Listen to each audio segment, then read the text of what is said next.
नमस्कार, स्वागत है साहित्यिक झरोका चैनल पर। आज हम करेंगे भारतेंदु युग में हिंदी पत्रकारिता। देखिए, भारतेंदु युग हिंदी साहित्य के क्षेत्र में वो समय काल है जब अनेक नई विधाओं का आगमन इस समय में हुआ। उसी क्रम में हिंदी पत्रकारिता का विकास भी विशेष रूप से भारतेंदु युग में हुआ और यहीं से इसका वास्तविक प्रारंभ भी माना जा सकता है। तो आइए इसके बारे में विस्तार से जानते हैं। देखिए, भारतेंदु युग की अगर बात करें तो भारतेंदु और उसके मंडल के जो लेखक थे, मंडल के लेखक से तात्पर्य यहाँ यानी उस समय काल के जो लेखक थे उन पर युगीन परिस्थितियों का स्पष्ट रूप से प्रभाव हम देख सकते हैं। भारतेंदु युगीन लेखकों को रीतिकालीन अतिशय श्रृंगारिक चित्रण, नायिका भेद, नक्शिक चमत्कार प्रदर्शन आकृष्ट नहीं करते। देखिए, हम सब जानते हैं कि रीतिकाल की विशेषता क्या थी। बहुत ज़्यादा श्रृंगार का चित्रण करना, नायिका भेद का वर्णन करना या नक्शिक वर्णन करना, इसके साथ साथ अपने काव्य में चमत्कार का प्रदर्शन करना, ये उनके रीतिकालीन युग के जो कवि थे उनके काव्य की विशेषताएं थी। लेकिन भारतेंदु युग के जो लेखक हैं या इस समय काल के जो रचनाकार हैं, उनके लेखन साहित्य में ये विशेषताएं नहीं मिलती। इस युग के लेखक देश की दुर्दशा पर चिंतित होते हैं। इनके साहित्य में देशानुराग कूट कूट कर भरा हुआ है। देशानुराग से तात्पर्य क्या है? देश प्रेम का जो भाव है वो कूट कूट कर भरा हुआ है। हम देख सकते हैं कि नए तरह की जो राष्ट्रीय चेतना के प्रथम स्वर हमें किस युग में मिलते हैं? भारतेंदु युग में ही दिखाई देते हैं। भारतेंदु युगीन हिंदी साहित्य में चेतना के दो रूप हम स्पष्ट तौर पर देख सकते हैं। एक तो है राष्ट्रीय चेतना और दूसरा कौन सा है? सामाजिक चेतना। राष्ट्रीय चेतना से तात्पर्य यहाँ पर क्या है? अपने देश को आज़ाद करवाना, उसके प्रति प्रेम का जो भाव है, देश प्रेम का जो भाव है वो राष्ट्रीय चेतना के अंतर्गत है। और सामाजिक चेतना से तात्पर्य क्या है? समाज को व्यवस्थित करना, समाज की जो बुराइयां हैं, कुरीतियां हैं, उन सबको दूर करके समाज की एक व्यवस्था स्थापित करना जिससे कि विकास किया जा सके। किसका? समाज का।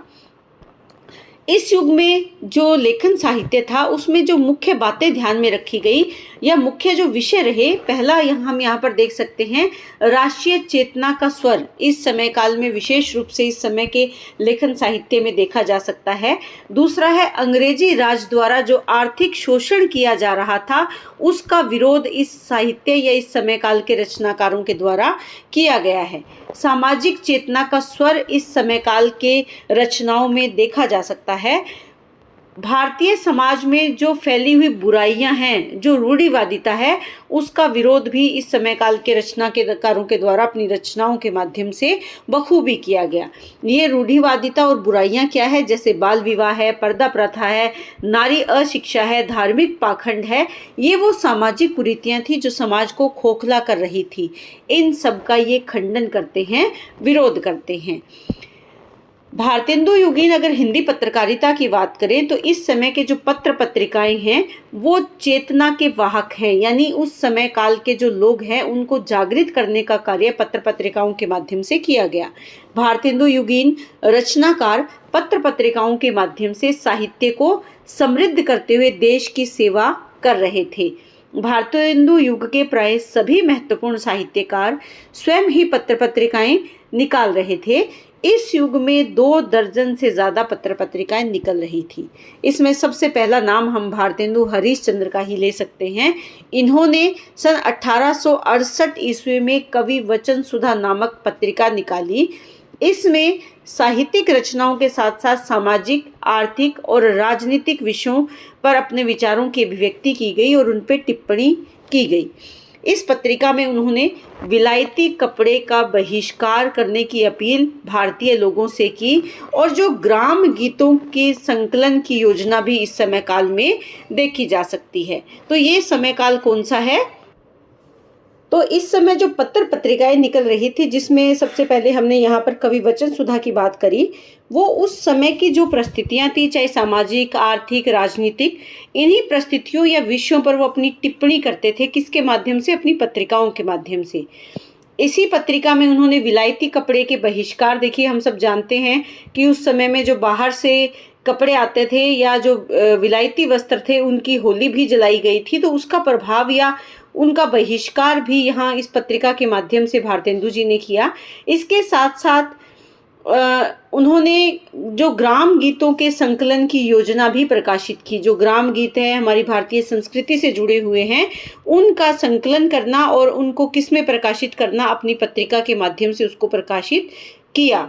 उसके बाद अगर हम देखें, इन्हीं की पत्रिका है हरीश चंद्र मैगजीन। किसकी पत्रिका है ये आप ध्यान में रखेंगे कि भारतेंदु हरीश चंद्र की पत्रिका है हरीश चंद्र मैगजीन, जो सन 1873 ईस्वी में निकाली थी और ये एक मासिक पत्रिका थी। हिंदी नए चाल में ढली की ऐतिहासिक घोषणा उन्होंने इसी में की थी। हिंदी नए चाल में ढली का मतलब क्या है? हिंदी ने अपना नया स्वरूप ले लिया है, क्योंकि इससे पहले जो ब्रज भाषा है वो ज़्यादा विकसित भाषा थी। यहाँ पर अगर हम देखें तो गद्य के माध्यम से हिंदी नया विकास, अपना जो विकास यात्रा है वो कर रही थी या विकास की ओर अग्रसर थी। बाद में इस पत्रिका का नाम बदल दिया गया और नाम बदलकर क्या रखा गया? हरीश चंद्र चंद्रिका के नाम से ये पत्रिका काफ़ी प्रसिद्ध हुई। उसके बाद सन 1874 ईस्वी में भारतेंदु जी ने स्त्री शिक्षा के प्रचार प्रसार के लिए बाला बोधनी नामक पत्रिका भी निकाली। देखिए, स्त्री शिक्षा उस समय समाज में सबसे ज़्यादा ज़रूरी थी स्त्री के विकास के लिए, या समाज में स्त्री को उसका स्थान और सम्मान दिलवाने के लिए। तो इसी समस्या को ध्यान में रखते हुए स्त्री अशिक्षा को समाप्त करने के लिए उन्होंने स्त्री शिक्षा का प्रचार प्रसार करने के लिए बाला बोधिनी नामक पत्रिका भी निकाली। इसके साथ साथ प्रताप नारायण मिश्र का नाम यहाँ पर बहुत महत्वपूर्ण है। इन्होंने ब्राह्मण नामक पत्रिका ये निकालते थे। बालकृष्ण भट्ट की पत्रिका थी हिंदी प्रदीप। इनका संपादन उन्होंने 1872 में आरंभ किया। अनेक प्रकार की कठिनाइयों का सामना इन्होंने किया, लेकिन फिर भी 33 वर्षों तक ये इस पत्रिका को निकालते रहे। बच्चन सिंह के विचार हैं, वो क्या कहते हैं कि देश प्रेम का जैसा उत्साह इस पत्र ने दिखलाया था वैसा अन्यत्र नहीं देखा गया। उन्हें राजभक्ति और देशभक्ति की खिचड़ी नापसंद थी। यहाँ राजभक्ति और देशभक्ति की खिचड़ी की बात नहीं कर रहे, बल्कि देश प्रेम, अपने देश से प्रेम करो। राज्य और देश को अलग अलग नहीं, एक दृष्टिकोण से अगर देश से प्रेम करोगे तो राजभक्ति भी उसी में शामिल है। तो ये किसके विचार हैं? ये बच्चन सिंह के विचार हैं। किसके लिए इन्होंने कहा है? बालकृष्ण भट्ट की जो पत्रिका थी हिंदी प्रदीप, उसके लिए इनके ये विचार हैं। बद्री नारायण चौधरी, जिनको प्रेमघन के नाम से भी जाना जाता है, ये भी इस समय के एक प्रसिद्ध रचनाकार हैं जिन्होंने पत्र लेखन साहित्य में अपना विशेष योगदान दिया है। इनकी पत्रिका आनंद कादम्बनी ये निकालते थे। बाद में नागरी नीरद नामक पत्र भी इन्होंने निकाला। इन पत्र पत्रिकाओं के माध्यम से उन्होंने अंग्रेजी नीति का भंडाफोड़ किया और इससे पीड़ित किसानों के क्लेश का वर्णन भी इसके माध्यम से किया। अंग्रेज़ों की नीतियों से जो भारतीय किसान हैं वो कितने दुखी हैं, कितने पीड़ित हैं, उसका वर्णन इस पत्रिका के माध्यम से उन्होंने किया है। बाबू कीर्ति प्रसाद खत्री भी इस क्षेत्र में एक जाना पहचाना नाम है। इन्होंने हिंदी संवाद पत्रों के प्रचार के लिए बहुत ज़्यादा मेहनत की है। उन्होंने हिंदी दीप्ति प्रकाश नामक संवाद पत्र और प्रेम विलासिनी नामक पत्रिका निकाली। इस दौर के उल्लेखनीय पत्रों में अगर देखें तो भारत मित्र है, मित्र विलास है, उचित वक्ता है, सार सुधा निधि और भारत बंधु इस समय के महत्वपूर्ण पत्र पत्रिकाओं में शामिल है। यहाँ पर बाबू कीर्ति प्रसाद की दो पत्र हैं। एक है हिंदी दीप्ति प्रकाश और दूसरा क्या है? प्रेम विलासनी। ये पत्रिका है इनकी, ये आप ध्यान में रखेंगे। देशभक्त के रूप में जो जाने जाते हैं राजा रामपाल सिंह, हिंदुस्तान इनका पत्र है। इनके संपादकों में पंडित मदन मोहन मालवीय, प्रताप नारायण मिश्र, बालमुकुंद गुप्त आदि भी इस पत्र के संपादन कार्य उन्होंने किया है। इस तरह भारतेंदु युगीन पत्रकारिता एक साथ साहित्यिक, राजनीतिक, सामाजिक और आर्थिक सभी मोर्चों पर देश और समाज की सेवा का संकल्प लिए लगातार आगे बढ़ रही थी। इस युग के अधिकांश जो पत्र थे वो मासिक या साप्ताहिक थे। देखिए, दैनिक पत्रों की संख्या काफ़ी कम थी, मासिक और साप्ताहिक पत्र ज़्यादा निकलते थे। मासिक पत्रों में निबंध, नवल कथा यानी उपन्यास, वार्ता आदि प्रकाशित होते थे। और ये ज़्यादातर 10 से 15 पृष्ठों के ही छापे जाते थे। इनको विचार पत्र भी कह सकते हैं, यानी इसमें इनके माध्यम से इनके विचारों की अभिव्यक्ति होती थी, तो इनको विचार पत्र भी कह सकते हैं। अब अगर बात करें साप्ताहिक पत्रों की, तो साप्ताहिक पत्रों में समाचारों और उन टिप्पणियों का भी महत्वपूर्ण स्थान था।